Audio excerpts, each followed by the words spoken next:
Always do your best. But doing your best on the right path immediately. Because when you do it right, the result will always be right.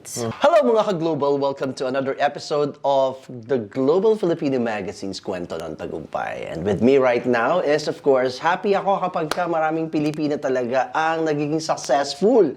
Kasama namin ang traffic manager ng Alsayegh Media. Related sa amin yan, Miss Maribeth Cruz.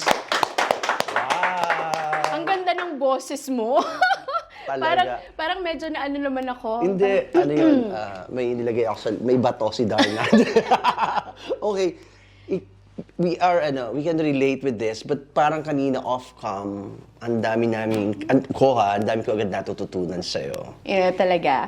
Well, actually, Alsayegh, like our department is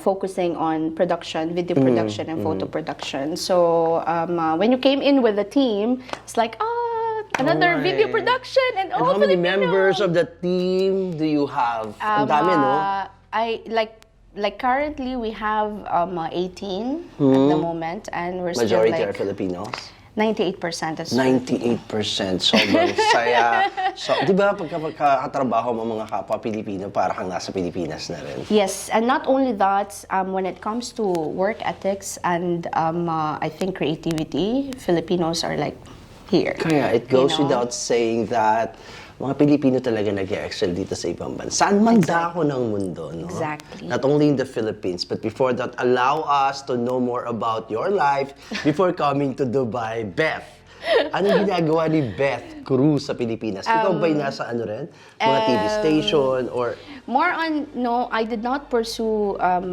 production in the Philippines kasi like TV, when I left Philippines, into marketing.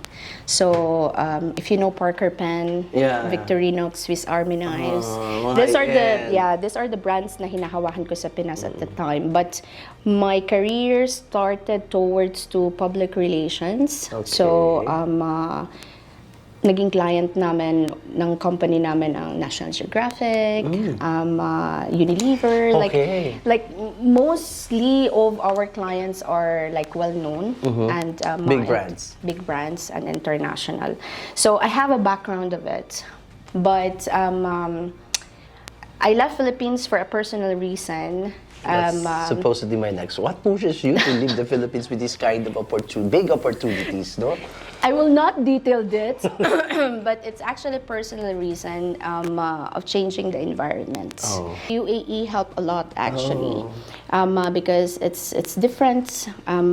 People, culture, like it changes everything, like around. Bakit sa Dubai? I have other opportunities, but not Dubai. Actually, when I came in 2010, I landed in Abu Dhabi. So Abu Dhabi, I live and work in Abu Dhabi for 7 years before I transfer here in Dubai.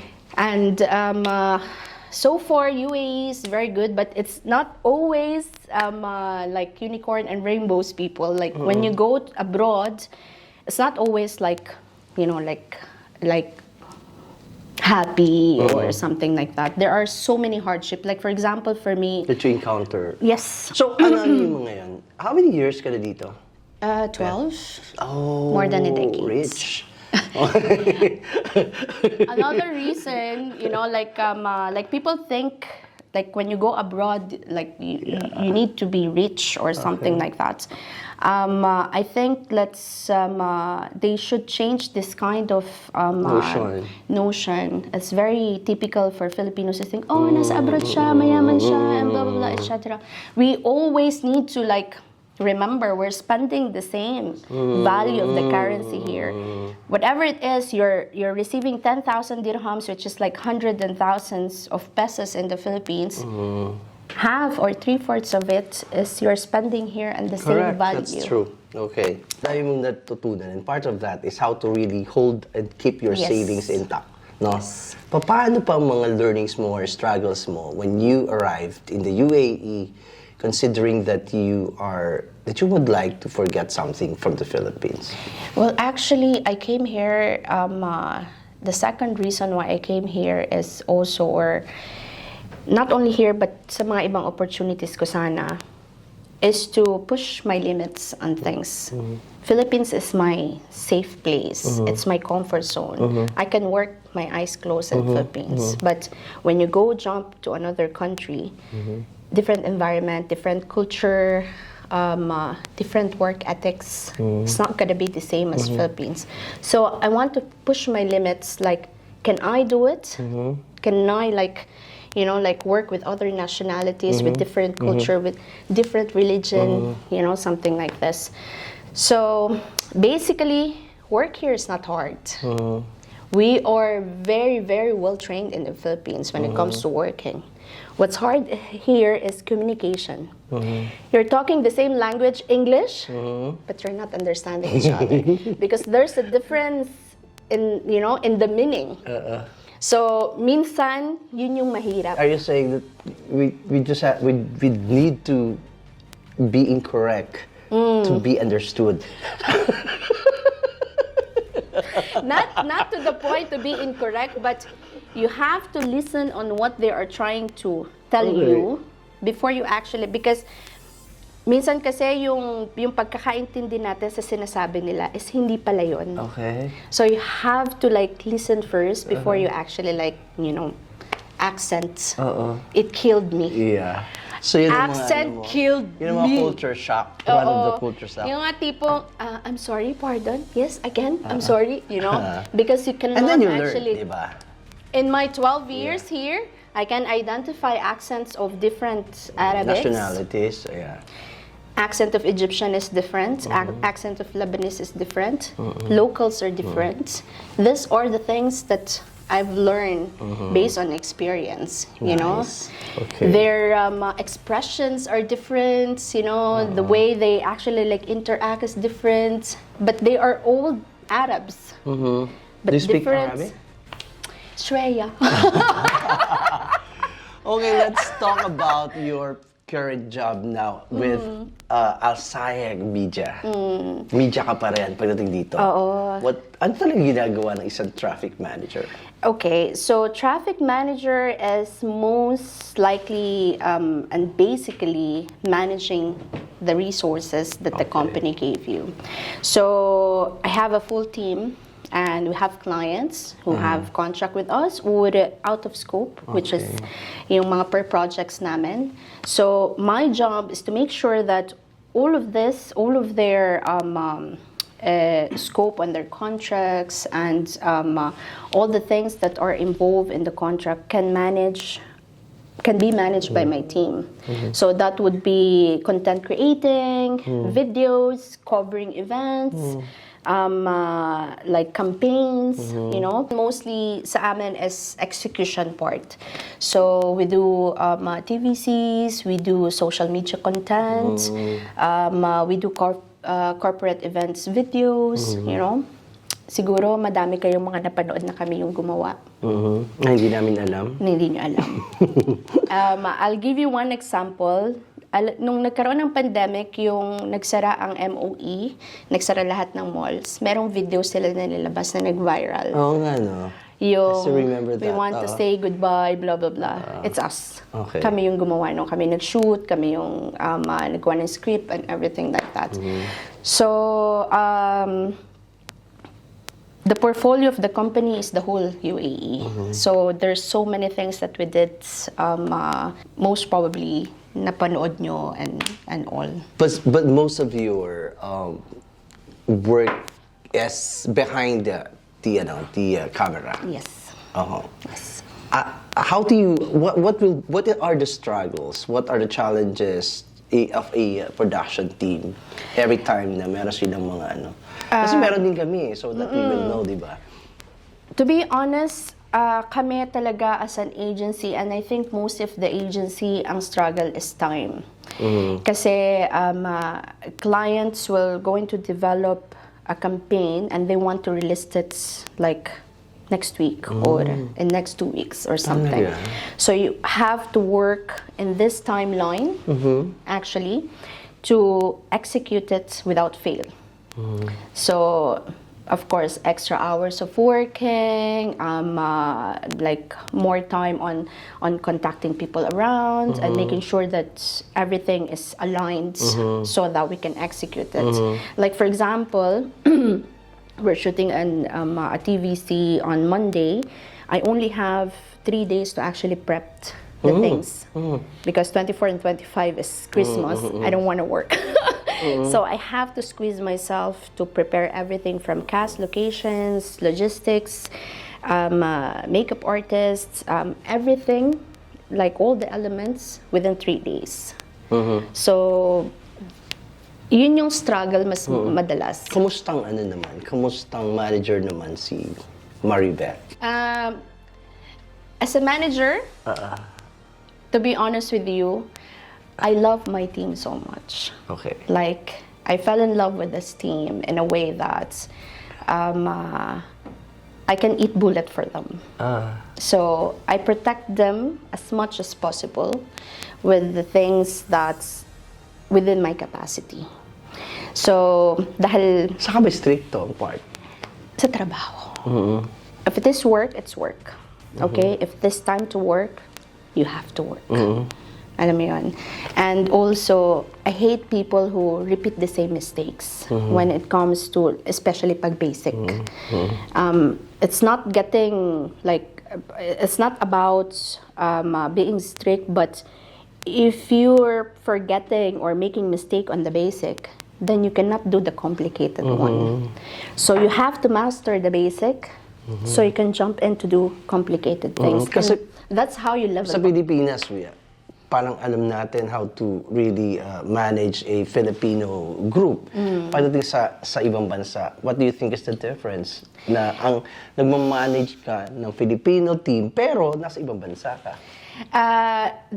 There's no actually difference, you know, like Filipino culture is always there. It's not gonna change because nasa ibang bansa ka. No, it's very intact. You know, my only problem with the Filipinos is we're very timid in saying what's wrong.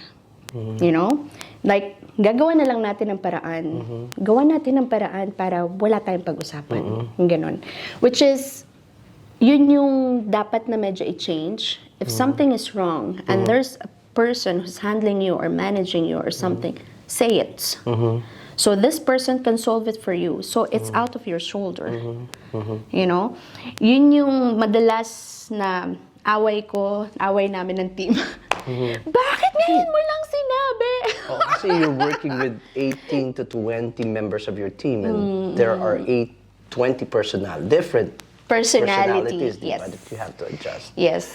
So, challenge talaga yun. But again, you know, like, even though they have different personality, as a manager, you just do one straight rules with them. And you treat them like equally, whoever they are or whatever level they Nag-appreciate are ka ba in. madalas? Oo. Kailangan ba yun sa isang manager to really appreciate kung anong ginagawa ng team mo? Of course. Ako yung manager na kahit hindi ako involved dun sa project, pero pag yung team ko yung involved, I'm proud. Okay. I am proud that they did great and I'm gonna brag it. Yeah. You know, I'm gonna say to everyone that it's my team who made that.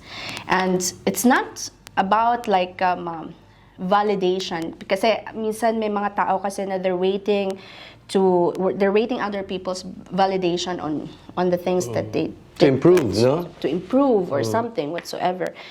I think the biggest factor na dapat mo isipin as a worker is yung validation mo sa sarili mo.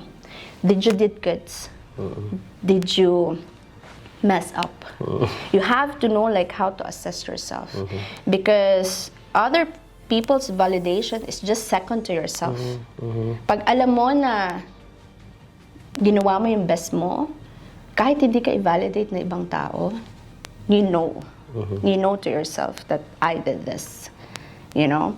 So, I think the good thing na dapat ma-learn ng lahat ng tao is when you are doing something, from the beginning, give your 100%. Nice. You, maliit, malaki, something, give your 100%. Okay. So ano pa yung mga pangarap niya, na, ni Beth? Ako, peace of mind. Simple life. To be honest, personality-wise, parang kala mo, ano siya, yung, ano ba tawag dito? Ano ba tawag nila doon? Yung ambisyosa siya. Parang ganun. Ako yung tipo ng tao na I want a simple life. I want to live a very peaceful life. Na tipong, pag natutulog ako sa gabi, ayoko nag-iisip ng something na, baka mangyari to, baka mangyari to, baka ganito, ganun. Ayoko ng ganun. So, that's why, every day, sa lahat ng ginagawa ko, 101%. If it fails, then it's a learning.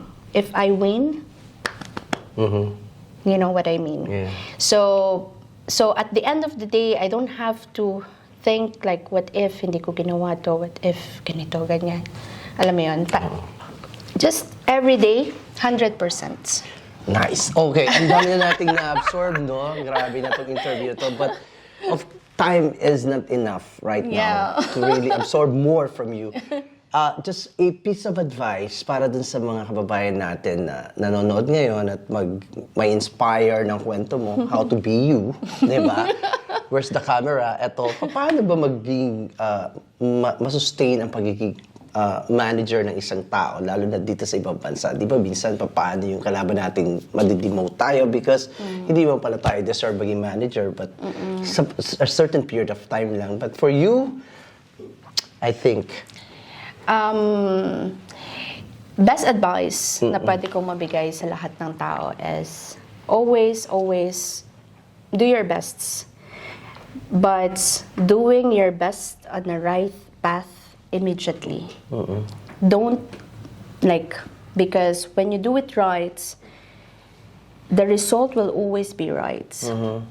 And by respecting other people beside you, you will gain the respect. Respect, because respect begets respect. So, you have to, don't use your position. Manager ako, Diba? No. They will respect you because you're good. They will respect you because you're good at your job. Forget about the position. Position is just a title. It's a name. It's something that's, only attached to your name. Exactly. Diba? And by the way, you cannot always be in this position. Yeah. One day you will be maybe out of this position. Okay. Yes. But being you, for example, me, they will not remember me as the traffic manager. Yeah. They will remember Beth. Yeah, that's true. Ganda. So, Sa palagay ko naman, bago tayo, bago ka naging manager, naging good follower ka muna, Exactly. diba? So yan ang sinasabi natin. Lahat nag-start talaga tayo sa ilalim, pataas. At pag nasa taas na tayo, ganun pa rin dapat ang trato natin sa mga nasa ibaba. Exactly. Maraming salamat po sa lahat ng mga nakasama natin. It was really a very good interview. Aside from the bright lights that we have right now sa studio nila. And of course, maraming salamat sa lahat ng mga nakasama natin sa nag-asikaso sa atin dito sa Alsayegh Media. Grabe. Bye everyone. Thank you, Alsayegh. Bye everyone. God bless and stay safe.